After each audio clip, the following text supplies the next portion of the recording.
self-preparation. Be ready for tomorrow by doing all that you can today, setting your goals.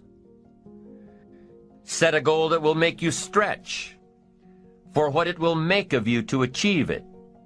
What a brand new reason for setting goals. What an all-encompassing challenge to have a better vision of the future, to see what it will make of you to achieve it.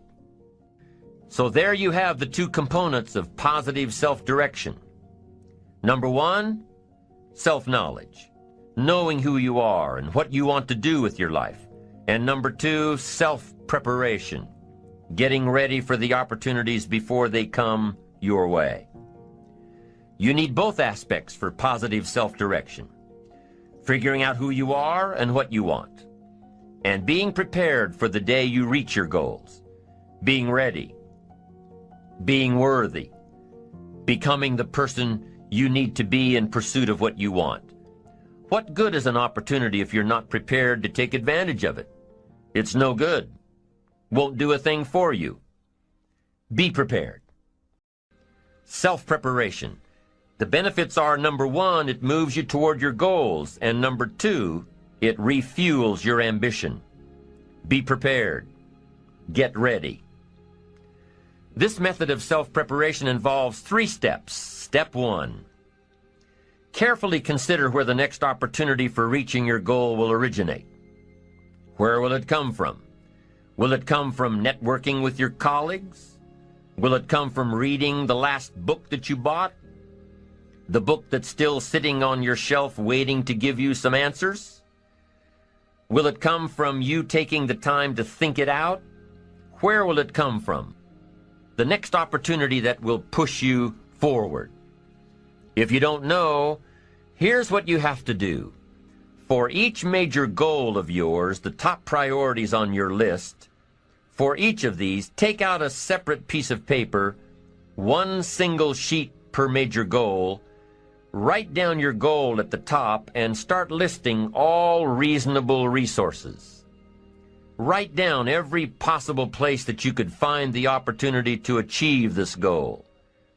And with each resource, classify them. Ask yourself, is this resource a sure thing? A good bet? About even chances? Unlikely? A long shot? Ask yourself these questions and classify all of the resources you have written down. That's the first step. The second step in this method of self-preparation is to make sure you know what you need to do to be prepared for your opportunities. Go through your entire list of goals and resources and classify them. Break each resource into concrete steps of preparation. Start by working on the sure bets first, and then move down the line.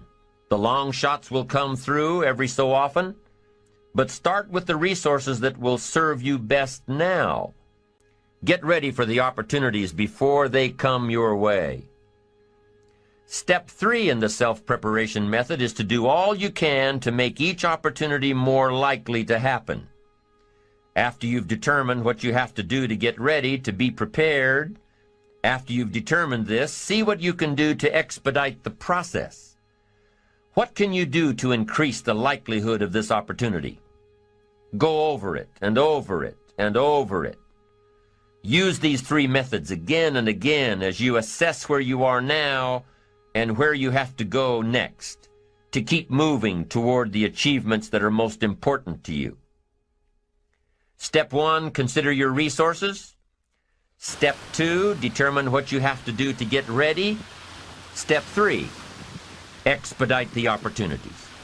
And by the way, this method of self-preparation works wherever you are in your journey, whether you're close to your goals or whether you're just starting your journey of self-direction.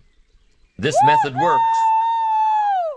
Have working knowledge to draw from. Continually work on yourself in preparation of where you want to be. Build a reservoir of thoughts and ideas and philosophies and experiences that are your own. Build, grow, change, get ready. Be prepared. Be prepared for a life worth living. Now here are the 4 ifs that make life worthwhile. Number one, life is worthwhile if you learn. Nothing worse than being stupid. Life is worthwhile if you learn. Learn from your personal experiences. Learn from other people's experiences. Second, life is worthwhile if you try. Now you've got to take what you've learned and see if you can try your hand at it. Someone says, well, you can't try, you have to do. No, you have to try. I put the bar up 2 feet and asked the kids who can jump 2 feet. I can, some say. I can't, some say. I don't know, some say. How are you going to know? You don't. You've just got to try. Just back off and run at it. How are you going to know if you don't try? Now, what if you knock the bar down? Does that mean you can't jump 2 feet? No. You have to what? Try it again. Of course, you have to try. Try it another way, but try. Try your hand at it. When the record book on you is finished, let it show your wins and your losses, but don't let the record book show that you didn't try. Next, life is worthwhile if you stay. You've got to learn to stay. Now, you don't have to stay forever. Just stay till you see it through. A guy builds a foundation, and then he wanders off somewhere and builds another foundation. He's got these foundations scattered all across the country. I mean, no walls, no roofs, just a bunch of foundations. Not a good reputation. Stay. You don't have to stay forever. Just stay to finish something. Don't fall into the trap of less than refined sophistication. Stay till it's over. The fourth if that makes life worthwhile: 1 is if you learn, 2 is if you try, 3 is if you stay, and fourth if that makes life worthwhile is if you care.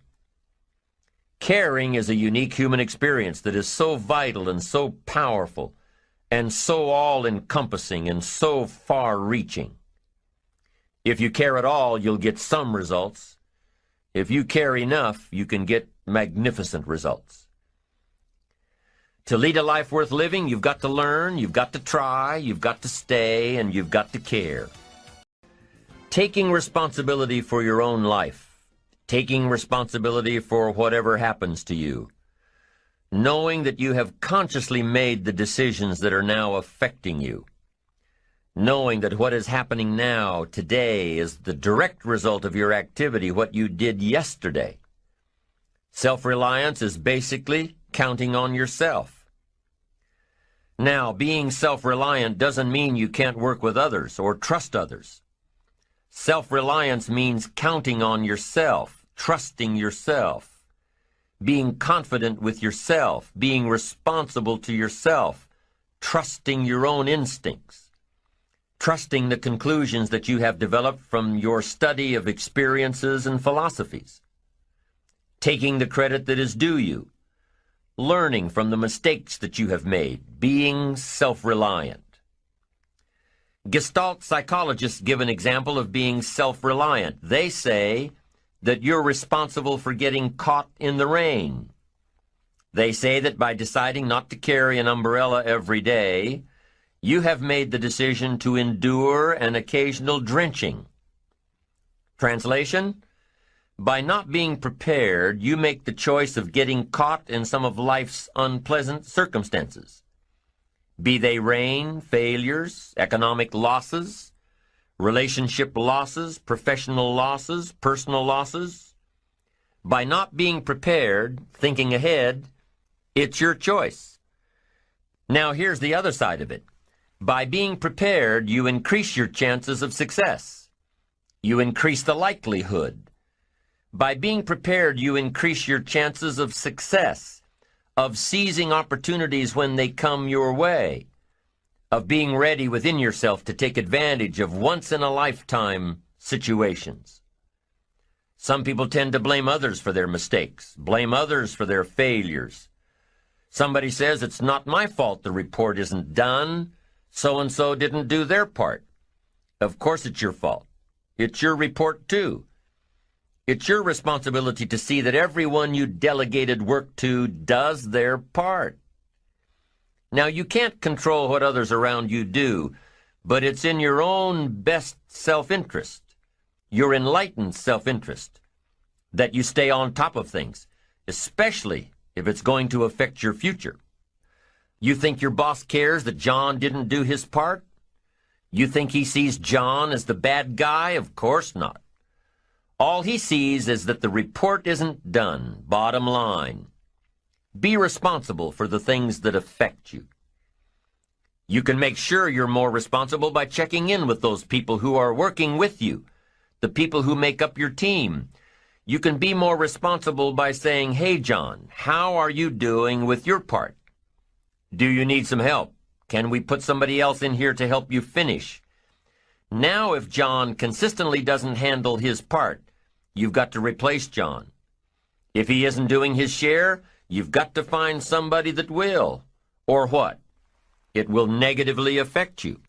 You can't wake up in the morning that the project is due hoping and wishing that John has done his part.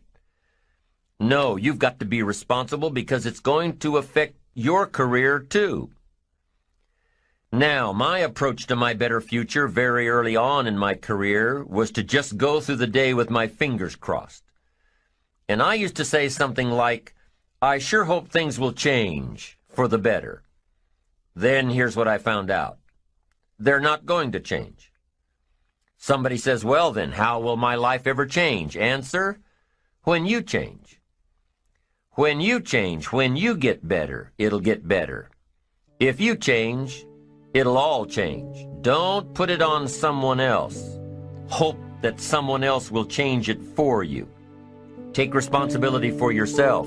Take personal responsibility.